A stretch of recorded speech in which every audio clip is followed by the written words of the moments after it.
McGill. We will start the in-person portion. Go ahead.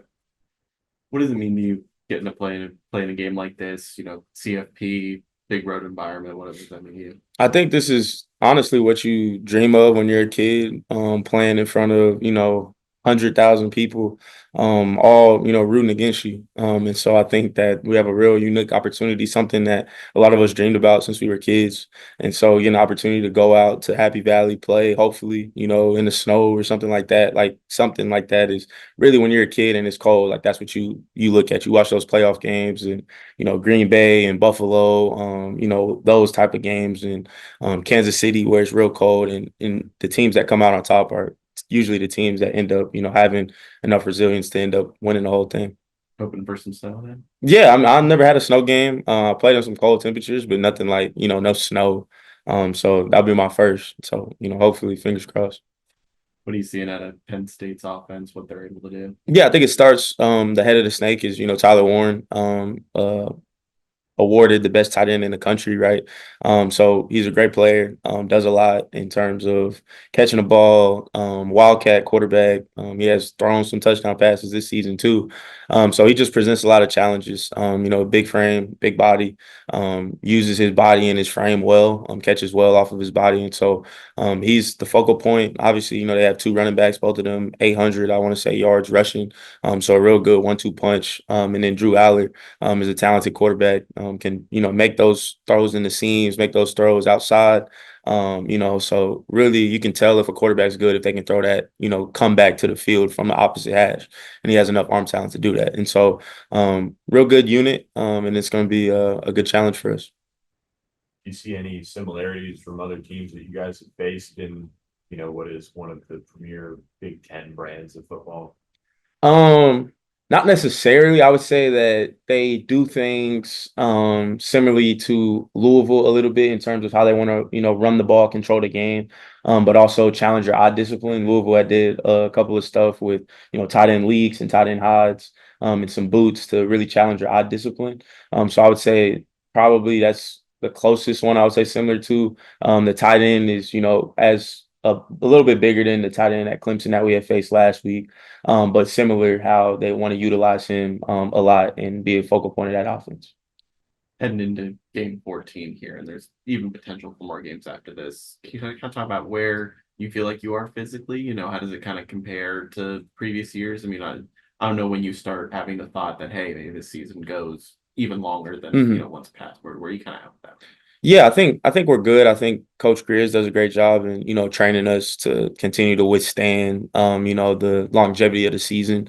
We're not, killing ourselves on back squat, but we're also, running and hitting speeds that we need to be hitting in order to, with healthy with soft tissue injuries and things of that nature. And so body wise, I think I'm feeling good. I know guys on the team are feeling similar to me. We had that 10-day break to where guys who were banged up from the Clemson game ended up, getting a chance to, rest a little bit, have extra days for recovery and more treatment. And so I think the way the schedule is with, 10 days in between games was something I was thinking it was just going to be like the next week. I'm like, dang, like, that's going to be a lot of games in a short amount of time. But having that buffer and that break is something that's beneficial for us. Yeah, I feel like there's been a topic conversation about Coach Grizz, the work that you guys do for the season to kind of get ready. How since you've been here, how has your physicality evolved? Have you learned anything new about what you're able to do, how you're able to go about that? Yeah, I would say just being a little bit more intentional with my training and my regimen. I wasn't a guy that had got hurt a lot when I was at Stanford. And so being able to just be a little bit more intentional with whether that's okay, like I might be having, a hamstring deficiency for a week. Okay, I'm doing something in the training room to, make that deficiency go away. So just being a veteran about it, being a pro and trying to be proactive with, injuries that might sustain throughout the season and being able to lessen it. There's been an emphasis to start fast all season long, and oftentimes people might relate that to the offense, but how much does starting fast stem from the defense? Yeah, I mean, typically, if you watch a SMU game, whether we win the toss or lose the toss, like our offense is going out first. And so being able to start fast as a defense and getting that 3 and out and getting our offense the ball back with chance to, score again. I think that that's something for us that we want to improve on. Last week, obviously didn't have the best job of starting fast. Ended up kind of getting into the game a little bit later. But I think starting fast and especially being on a road in a difficult environment that can take the momentum out of a stadium. And so for us, we just want to do our job, limit explosives, stop the run, and really start fast.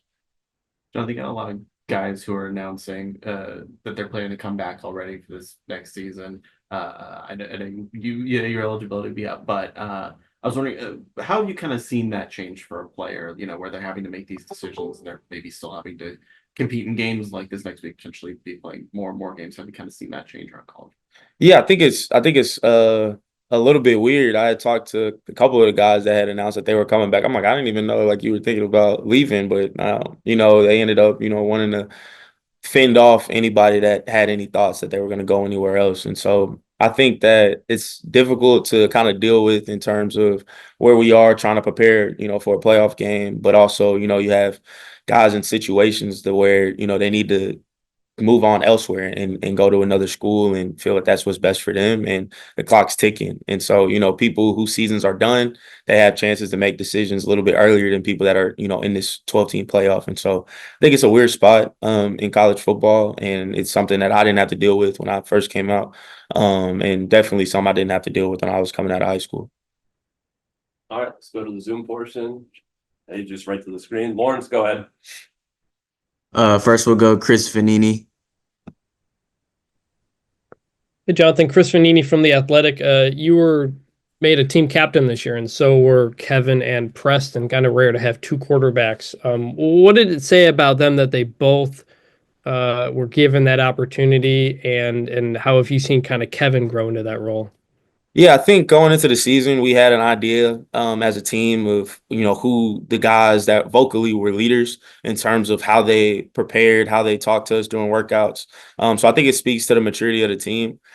We had guys, that had multiple votes that, weren't, one of the six captains, but Kevin has really grown into that role. I'd say it started really from the summer.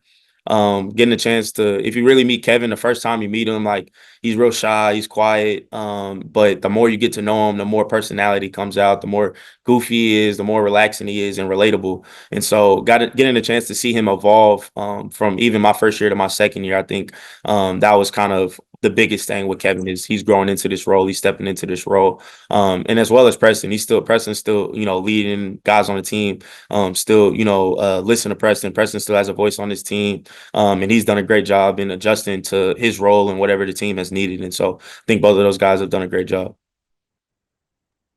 Next we'll go to Andrea. Hey, Jonathan, Andrea Adelson with ESPN.com. Thanks for doing this. All right, I've heard you and other teammates say this is what you dream about, playing on the road in front of 100,000 people. And I have to know why going on the road, playing in front of 100,000 people is something you dream about. What is appealing about that? I think everybody kind of everybody likes to be the villain at times. And so when you go into an environment where people aren't necessarily wanting the best for you, there's nothing better than when you win that game and it's not like they can't say anything to you. And so I think a lot of us on our team have been, quote unquote, overlooked, quote unquote, not necessarily given the best opportunity or felt like they've been given the best opportunity. So I feel like a lot of us have chips on our shoulders, whether that was from previous schools, high school, whatever the case may be. And so I think going into a hostile environment, you get a chance to get an even bigger chip on your shoulder and get a chance to really silence a lot of people and a lot of critics. Next we'll go to David Hale. Hey, Jonathan. Two quick questions for you, if you don't mind. Number one, you talked a little bit about eye discipline earlier. I know Penn State, their offensive coordinator referred to his offensive scheme as a Dairy Queen Blizzard, where it's mostly vanilla ice cream, but they put a lot of different sort of treats into the mix to make it seem like something more. I'm curious, how do you maintain that eye discipline? How do you not get distracted by all the different things that they're trying to do pre-snap to try and confuse you? Yeah, I would say it really comes down to preparing for it, understanding, like watching tape, understanding that what you see isn't always what you're gonna get. And at the end of the day, like when a ball is snapped, what that final formation is what they're gonna be running. And so I think having a calmness about you, and that calmness comes from preparing at a high level. So watching film, practicing all different types of formations, going through things in your head mentally before the snap. That if this guy motions, okay, what's my assignment? If this guy, moves to a different spot, like what am I supposed to do? So thinking about things pre-snap can help you post-snap. So I think that having that maturity, having that calmness about yourself, and that just comes from preparation. And then the other thing, you talk about the chip on your shoulder, you guys being overlooked. Obviously, SMU, fairly or not, was sort of viewed as the last team into the playoff. Do you guys feel like you have something that you need to prove in this? Do you feel like it's sort of incumbent upon you guys to prove that you did belong here by putting up a great performance? Or is that something that really doesn't matter in the larger calculus of like, hey, we just want to go win the game? I think we feel like, not necessarily want to prove doubters wrong, but I feel like we want to prove ourselves right more than anything, and understanding of how talented we are. We deserve, to be at this stage and on this platform. And so based on the things we've done throughout this season, I feel like we just want to prove ourselves right and prove ourselves that, Coach Lashley, believes in us, prove, our families right, all the people that support us, and understanding how much work we put into this. And so I don't think it's necessarily proving doubters wrong, quote unquote, is motivating us, but I feel like it's more proving ourselves right and understanding how talented we are, and when we're firing on all cylinders, how dangerous of a team we can be. Anything else for the Zoom folks? All right, Chris. Appreciate y'all. Yes, sir.